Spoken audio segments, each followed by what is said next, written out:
नमस्ते। बातचीत के हमारे इस खास कार्यक्रम में आप सबका स्वागत। जैसा आप देख रहे हैं, अखिल स्वामी सर हमारे साथ मौजूद हैं। सर, बहुत स्वागत है आपका।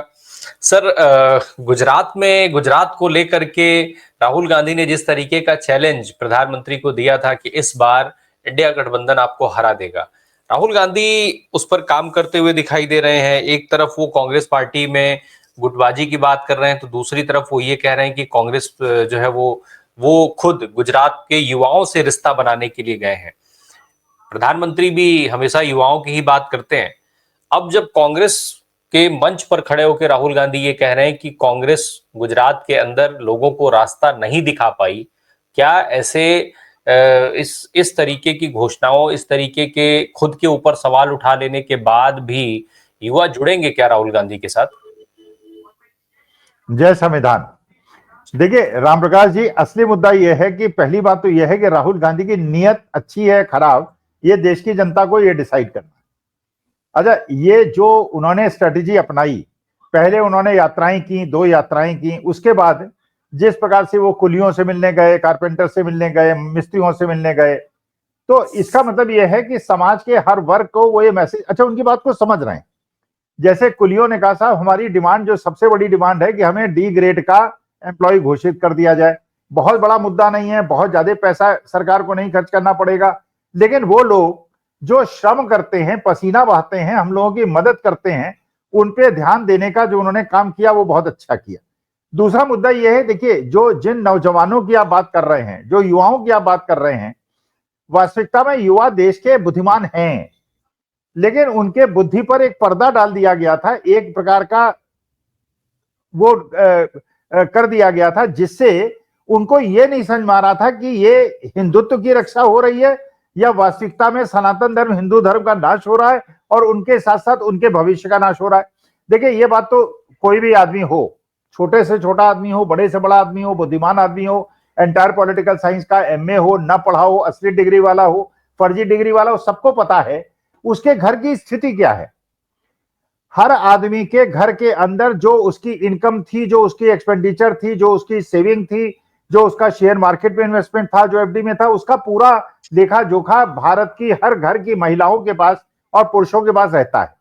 इसका माने चीजें तो सबके पास स्पष्ट है, लेकिन एक जो भ्रमजाल फैलाया गया था, जैसे जर्मनी में फैलाया गया था, श्रीलंका में फैलाया गया था, भारतवर्ष में फैलाया गया था कि तुम्हारे दुखों का कारण केवल टीपू सुल्तान और औरंगजेब हैं और पंडित जवाहरलाल नेहरू हैं।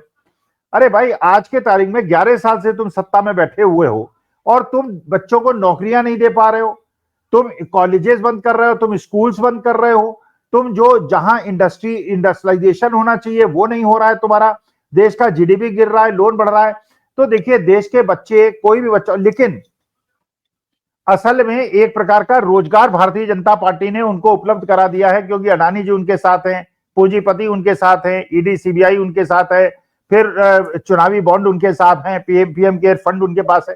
तो पैसा उनके पास इतना ज्यादा है कि जो बिल्कुल परेशान स्थिति में है, बदहाल स्थिति में है, वो बच्चा जो अपने माँ बाप का तिरस्कार सहता है इसलिए कि उसको नौकरी नहीं मिली पढ़ने के बाद, उसको अगर 400-500 रुपए मिल जाते हैं और किसी मस्जिद के सामने नारा लगाने का मौका मिल जाता है, तो उसके अंदर का एक जो हीरो है वो उपज के बाहर आ जाता है। आपने देखा दिल्ली के अंदर जिनके मोदी जी ने पैर छुए थे, वो मंगलवार को मीट की दुकानों वालों को चेतावनी दे रहे हैं कि मंगलवार को तुम मीट नहीं भेजोगे।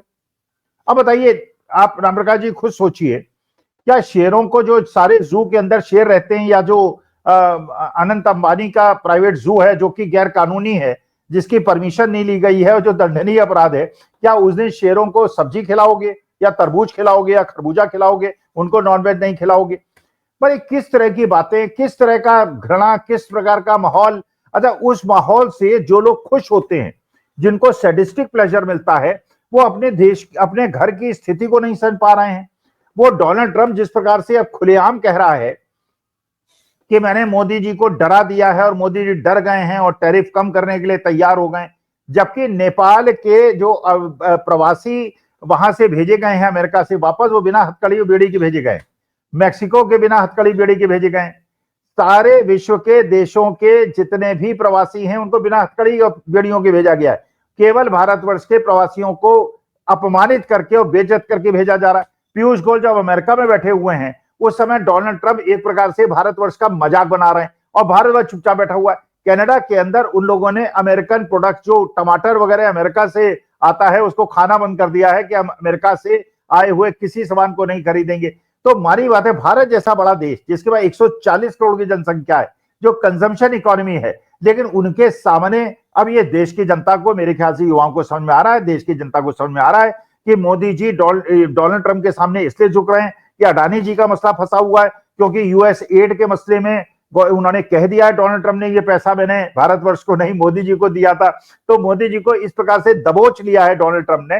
तो मेरे ख्याल से देश के युवाओं को ये बात तो समझ में आ रही है, लेकिन ये हिंदू मुसलमान का नैरेटिव जब तक उनकी आंखों में पर्दा डाले रहेगा तब तक परेशानी है। जिस दिन ये पर्दा खुल गया 5 मिनट लगेगा इनका सत्ता से उतरने में।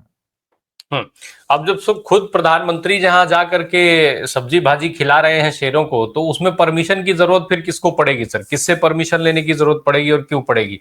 फिर तो सारे नियम कानून वहीं जाकर के खत्म हो जाते हैं ना, क्योंकि आज की तारीख में तो भाई प्रधानमंत्री जी और अडानी जी ही सारा संविधान है, सारा कानून है, सारे नियम है, सब नियम वही बना रहे, वही कर रहे हैं। सर राहुल गांधी जो जिस तरीके से, जिस आक्रामकता के साथ दिखाई दिए, इसको आप कैसे देख रहे हैं? ये कितनी जरूरी है आज कांग्रेस के रिवाइवल के लिए? कितनी जरूरी है गुजरात में अपने उस चैलेंज को पूरा करने के लिए जो उन्होंने मोदी जी को दी है?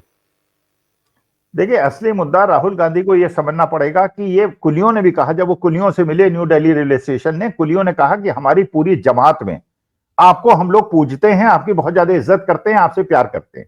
ये मानी बात है कि चाहे वो राम मोची के पास गए सुल्तानपुर के अंदर, या वो कारपेंटर्स के पास गए, तो कुम्हार के पास गए, हर समाज के अंदर एक मैसेज आ रहा है कि राहुल गांधी उनकी समस्याओं को, ट्रक ड्राइवर्स के पास गए, ओला उबर ड्राइवर्स के साथ चले, उनकी समस्याओं को समझ रहे हैं, उनकी समस्याओं का समाधान होगा। वो बात बिल्कुल सही है। लेकिन एक बार राहुल गांधी, जो इंदिरा गांधी ने किया था, देखिए ये जो पेशेवर राजनीतिज्ञ हैं, पेशेवर राजनीतिज्ञ से सिद्धांतों की अपेक्षा इस समय 2025 में आप नहीं कर सकते। 2000 उस समय 1950-1970 तक कर सकते थे। आज के तारीख में आप देखिए जितने कांग्रेस को धोखा दिया जिन जिन लोगों ने, वो है जिन्होंने कांग्रेस का फायदा उठाया।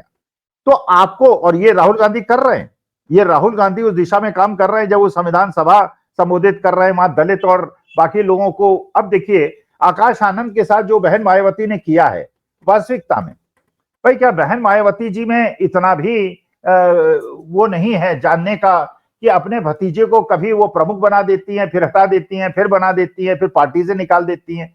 तो आकाश आनंद जैसे युवा नेताओं को भी राहुल गांधी के साथ कंधे से कंधा मिला के संविधान की लड़ाई और लोकतंत्र को बचाने की लड़ाई और बाबा साहब भीमराव अंबेडकर के सिद्धांतों की लड़ाई को आगे बढ़ाने के लिए ऐसे लोगों को सामने लाना चाहिए जो सही में समाज के अंदर सुधार चाहते हैं, संवाद और संभाव चाहते हैं, जो अल्पसंख्यकों के, दलितों और आदिवासियों और देश के 142 करोड़ लोगों को एक समान समझना चाहते हैं। उनको एकजुट करने के लिए राहुल गांधी तो आगे बढ़ रहे हैं, लेकिन राहुल गांधी ये लड़ाई अकेले नहीं लड़ सकते।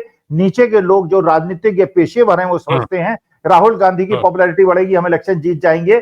संघर्ष सबको करना पड़ेगा। और इस संघर्ष में मैं राम प्रकाश जी आपको बताऊं कि 2024 में अगर 240 सीटों में बीजेपी रुकी है तो उसमें बहुत बड़ा योगदान यूट्यूबर्स का है और यूट्यूबर्स के सुनने वाले दर्शक और श्रोताओं का है। राहुल का ये जो संदेश है, ये जो तेवर है सर, वो गद्दारों, जो कांग्रेस के गद्दार हैं, उनके लिए कितना बड़ा संदेश है? देखिए राम प्रकाश जी, असली मुश्किल राहुल गांधी की आपको भी समझनी चाहिए। मैं तो समझता हूं, मेरे पास बहुत फोन आते हैं, आपके पास भी आते होंगे, ये राहुल गांधी से एक बार मुलाकात करा दीजिए, हम उन्हें ये राय देंगे, हम उन्हें राय देंगे। मैंने कहा देखो ऐसा है, हमारे मैनेजमेंट के अंदर एक चीज कही जाती है राम प्रकाश जी, सबसे मुश्किल मशीन जो सृष्टि ने बनाई है, जो परमेश्वर ने बनाई है, वो है ह्यूमन माइंड। आप जो ये इलेक्ट्रॉनिक मशीन होती है, लेथ मशीन्स होती है, मिलिंग मशीन होती है, सारी चीजें होती है, इसमें पता है क्या रॉ मटेरियल डालोगे तो क्या निकलेगा। ह्यूमन माइंड इतना कॉम्प्लेक्स मशीन है, आप कैसे आइडेंटिफाई करोगे भाई? आपकी निगाह में वो स्लीपर सेल है, मेरी निगाह में कोई दूसरा स्लीपर सेल है, मेरी निगाह से केसी वेणु, कुछ लोग कह रहे हैं केसी वेणुगोपाल स्लीपर सेल है, मेरे हिसाब से केसी वेणुगोपाल बिल्कुल वो नहीं है, कोई कहता है अजय माकन है। तो भाई देखिए मुश्किल यह है, हम लोग तो राय दे सकते हैं, अपना जो प्री कंसीव्ड नोशन है, हमारा जो सोचने का तरीका है, उसके हिसाब से हम इंटरप्रिटेशन कर सकते हैं। लेकिन राहुल गांधी के साथ मुश्किल यह है कि उनका अगर ये इतना सिंपल होता कि ये पता होता ये लोग स्लीपर सेल हैं तो उनको हटाने में उन्हें क्या परेशानी होती। मुश्किल क्या है ना कि आदमी के अंदर क्या है, उसके दिल के अंदर क्या है, इसको जानना कोई डॉक्टर के पास, कोई साइकोलॉजिस्ट के पास जब तक उनका नार्को टेस्ट न कराया जाए तब तक ये नहीं पता चलेगा उनके दिल के अंदर। अच्छा, फिर अब आप खुद सोचिए, ईडी सीबीआई दरवाजे पे आ जाए और जिन लोगों ने करोड़ों कमाए हुए हैं या जिनकी कोई सीडी है या जो उनकी नस दबी हुई है, तो वो कैसे ना झुक जाएं। भाई, जिस कारण से आप यहां पे कांग्रेस के लोगों को बीजेपी में ले जा रहे हो, उसी वजह से तो डोनाल्ड ट्रंप आपके जो वीक पॉइंट्स है, यूएस एड का जो मसला है, जो गौतम अडानी का मसला है, उसकी झंडी दिखा के, लाल झंडा दिखा के, और वो आपको उत्तेजित कर रहा है और आपके टैरिफ को कम करा रहा है और भारत की अर्थव्यवस्था को बर्बाद कर रहा है। तो देखिए, आइडेंटिफिकेशन, अगर आप एक लिस्ट बनवा लो, चलो राम प्रकाश जी मैं चैलेंज देता हूं, आप अपने जितने भी श्रोता दर्शक हैं उनसे कहो उनके हिसाब से स्लीपर सेल कौन है। आप देखिए, एक मत नहीं होंगे, कोई किसी को पता ही नहीं है। भाई, हाउ डू यू नो? आपको अपने परिवार में नहीं पता होता, अपने समाज में नहीं पता होता, अपने रिश्तेदारों में नहीं पता होता कौन आपका शुभचिंतक है। वो तो जब बुरा समय आता है उस समय जो आपके साथ लोग खड़े होते हैं, अच्छे समय में तो सब आपके साथ है। अशोक चौहान भी आपके साथ थे, अमरिंदर सिंह भी आपके साथ थे, सुनील जाखड़ भी आपके साथ थे, आरपीएन सिंह भी आपके साथ थे, सारे लोग आपके साथ थे। जब बुरा समय आया तो सबने साथ छोड़ दिया। तो असली जो पहचान होती है वो बुरे समय में होती है। तो बुरा समय वह है, आज के तारीख में कांग्रेस के लोग छोड़ के जा रहे हैं। जनता कांग्रेस के साथ है, लेकिन नेता कांग्रेस के साथ इसलिए नहीं है कि ईडी सीबीआई से डर रहे हैं। तो इस समय में जिन लोगों ने आपका साथ दिया है और जो वास्तविकता में निष्ठापूर्वक बिना किसी रिटर्न के लिए आपके काम कर रहे हैं, जो वेस्टेड इंटरेस्ट के बिना आपके लिए काम कर रहे हैं, वही छने, वही ठीक लोग हैं, उन्हीं को आपको साथ देने की जरूरत है। और मेरे ख्याल से जो मेरी राय होगी राहुल गांधी को, कि जो ये ऑप्रेस्ड लोग हैं, जिनका सबसे ज्यादा शोषण से, कारपेंटर से, हर वर्ग के सब्जी वालों से, हर तरह के लोगों से बात कर रहे हैं, क्योंकि लोग ऐसे हैं जिनको they are feeling the pinch of the situation.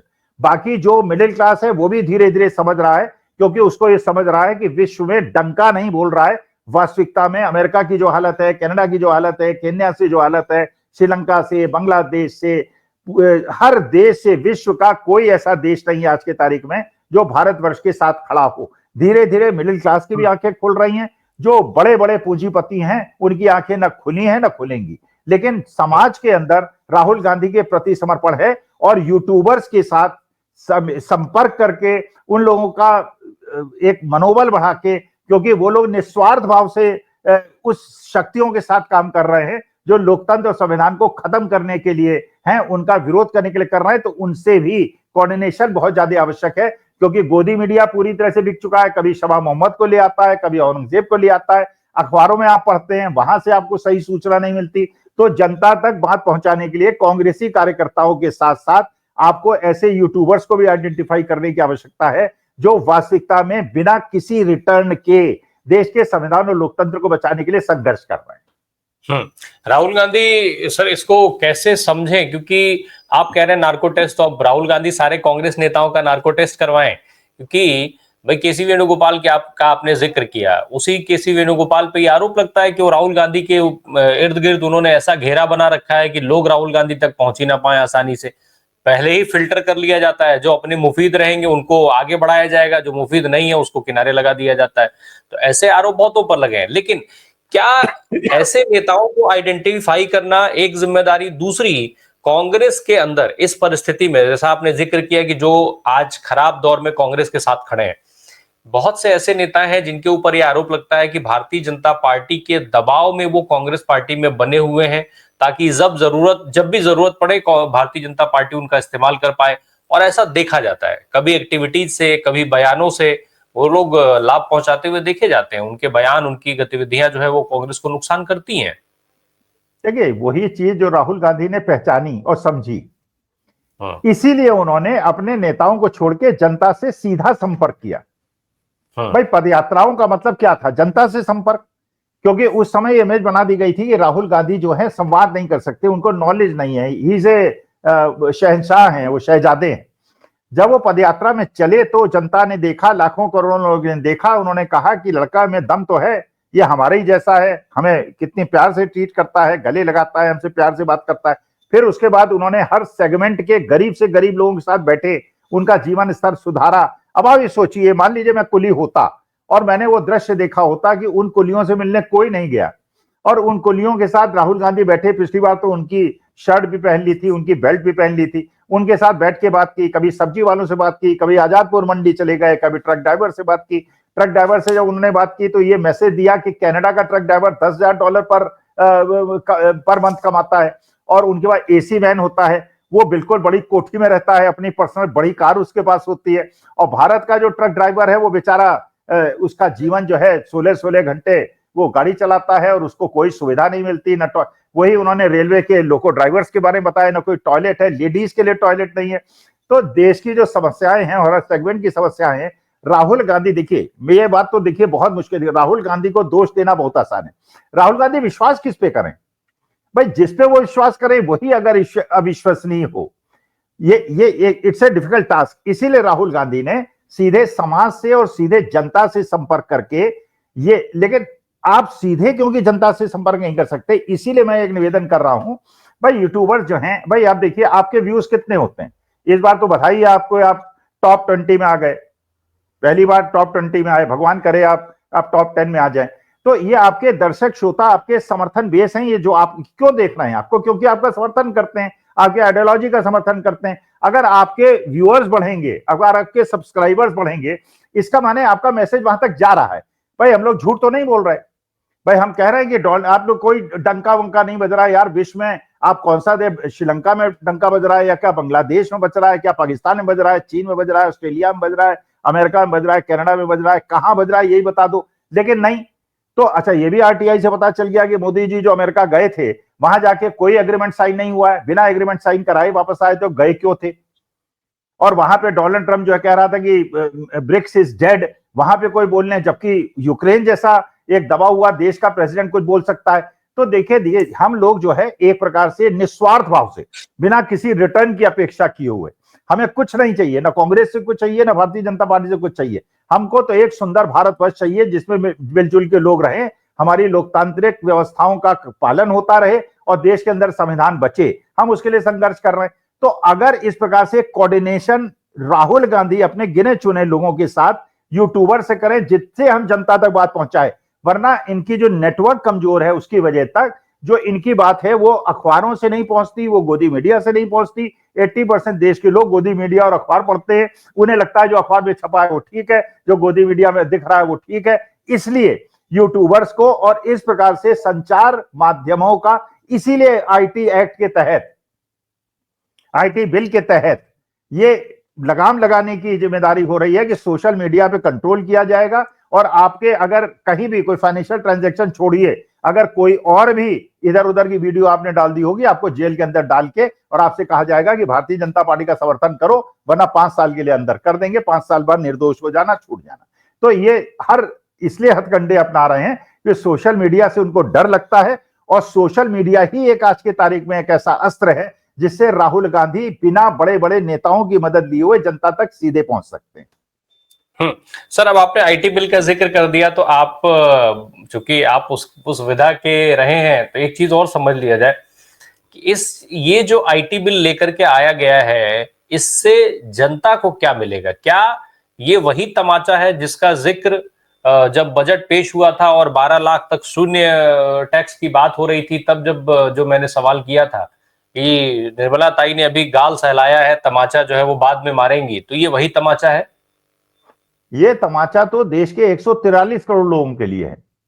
ये केवल उन लोगों के लिए नहीं जो इनकम टैक्स पे ही हैं। सोचिए, मान लीजिए, इमेजिन कीजिए, आप एक रिक्शा चालक होते। आप क्यों होते? आप कहेंगे यार मुझे क्यों रिक्शा चालक बुला दिया। मान लीजिए मैं रिक्शा चालक होता और मेरे अपने सोशल मीडिया में व्हाट्सएप ग्रुप में मेंबर होता और मेरे ग्रुप में कोई एक ऐसा व्यक्ति होता जिसको मैं ना जानता। आप जानते हैं व्हाट्सएप ग्रुप में होते हैं 200-200 मेंबर्स होते हैं, आप एक दूसरे को तो जानते नहीं। वो किसी इलीगल एक्टिविटी में इन्वॉल्व होता, आपको उठा के ले जाते, कहते बेटा यूट्यूब में बहुत बोल रहे हो ना, आजकल बहुत बड़े नेता बन रहे हो ना, बीजेपी का अपोज कर रहे हो, ये क्योंकि व्यक्ति तुम्हारे सोशल मीडिया का तुम्हारा मेंबर है, तुम इससे संवाद करते हो, इसलिए तुम्हें अंदर कर देंगे, वरना कल से भारतीय जनता पार्टी के फेवर में बात करना शुरू कर दो, हो गया काम। फिर कांग्रेस का समर्थन बचेगा कौन? भाई ये बताइए, प्रयागराज के अंदर जो मल्लाह ने कहा कि मैंने 30 करोड़ रुपए 35 दिन में कमाए, ये बताइए उसको 10 करोड़ का नोटिस मिला क्या? अगर उसने 30 करोड़ कमाए, वो कन्फेस कर रहा है, योगी जी विधानसभा में कह रहे हैं उसने 30 करोड़ कमाए, तो 30 करोड़ का 30%, 10 करोड़ तो उसको इनकम टैक्स में जमा करा देना चाहिए। पॉइंट ये है कि अब देखिए, फाइनेंशियल ट्रांजैक्शन नहीं कोई, भाई हम लोग का फाइनेंशियल ट्रांजैक्शन नंबर 2 में होता ही नहीं, हमें कौन देगा नंबर 2 में पैसा, कौन सी हमारे पास ताकत है, कौन हमारे पास पावर है, जो पैसा आता है चेक से आता है, इनकम टैक्स में दिखा देते हैं, टैक्स पे कर देते हैं, और 80% लोग देश के ऐसे ही हैं। लेकिन असली मुद्दा यह है कि अगर आपके चैट में किसी ने कोई ऐसी वीडियो भी भेज दी जो आपने डिलीट भी कर दी, लेकिन क्योंकि उसने भेजी थी, क्योंकि उसने व्हाट्सएप में डाली थी, क्योंकि आपके पास किसी ऐसे आदमी का फोन आ गया जो इलीगल एक्टिविटी करता है। अब भाई रामप्रकाश जी बताइए, आपके पास जो फोन आते हैं दिन में 20, आप उन्हें नॉर्मली उठाते हैं कि नहीं उठाते हैं? एज ए कर्टिसी उठाते हैं? आपको बहुत सारे ऐसे होते हैं, अननोन नंबर्स होते हैं, लेकिन आप उठाते हैं। अब उसमें से मान लीजिए कोई इलीगल एक्टिविटी में इन्वॉल्व फोन हो जो आपने रिसीव कर लिया, फिर आपको कल आके इनकम टैक्स वाले कहेंगे भाई हमको तो नहीं मिला, कोई फाइनेंशियल ट्रांजैक्शन नहीं मिला, लेकिन ये पुलिस वाले आ गए क्योंकि आपने एक इलीगल एक्टिविटी में संलिप्त आदमी से फोन पे बात की थी। आप कहेंगे यार मैंने फोन पे नहीं बात की महाराज, मैं तो केवल रिसीव किया था कि मुझे नहीं पता था वो आदमी कौन है। फिर आपके कान मरोड़ेंगे, आपसे कहेंगे 50 लाख दो वरना तुम्हें अंदर कर देंगे, कांग्रेस के समर्थन में बोलना बंद कर दो, भारतीय जनता। तो ये डिक्टेटरशिप का पहला अध्याय है, और आप धीरे धीरे देखिए उनको ये सहन नहीं हो रहा है कि राहुल गांधी जनता से सीधे पहुंच रहे हैं, और वो सोशल मीडिया को पूरी तरह से कंट्रोल करके आपके व्यक्तिगत जीवन में, क्योंकि वो जो पेगासस की बात हुई थी ना, पेगासस फोटोग्राफ देख सकता है, आपकी वीडियो देख सकता है, आपका कन्वर्सेशन देख सकता है। अब ये इनकम टैक्स के एक्ट के माध्यम से बिना पेगासस के हर आदमी की वो खंगाली जा सकती है। तो भगवान की कृपा है, आप 50-60 करोड़ के आदमी नहीं है, मैं भी 50-60 करोड़ का आदमी नहीं हूं, लेकिन अगर मैं 50-60 करोड़ का आदमी होता तो मेरी आर्म ट्विस्ट करके कहते 1 करोड़ रुपए दे दो वरना तुम्हें अंदर कर देंगे, जो डोनाल्ड ट्रंप मोदी जी के साथ, भारतवर्ष के साथ आज के तारीख में कर रहा है, क्योंकि गौतम अडानी फंस गए हैं। बिल्कुल। अब एक हर तरीके से डरा करके और अपने हित में कैसे आपका इस्तेमाल किया जाएगा, इस मामले में तो भारतीय जनता पार्टी पहले से ही पारंगत है। और जो चीज अब तक नेताओं पर इस्तेमाल होती थी, अब वो देश की जनता के साथ इस्तेमाल होगा। अब देश की जनता पर निगरानी रखी जाएगी, लीगल करके, इलीगल तरीके को लीगल करके, सुप्रीम कोर्ट को चैलेंज करके उस तरीके को लीगल बना करके, और आपके ऊपर निगरानी रखी जाएगी, और फिर आपका इस्तेमाल किया जाएगा अपने उपयोग के लिए, अपनी सत्ता के लिए, अपने आप को बार बार सत्ता में लाते रहने के लिए। कैसे पार पाना है वो जनता खुद तय कर ले, खुद देख ले, अपना रास्ता उसको ही निकालना पड़ेगा। Thank you so much sir, बहुत बहुत धन्यवाद हमसे बात करने के लिए। Thank you sir.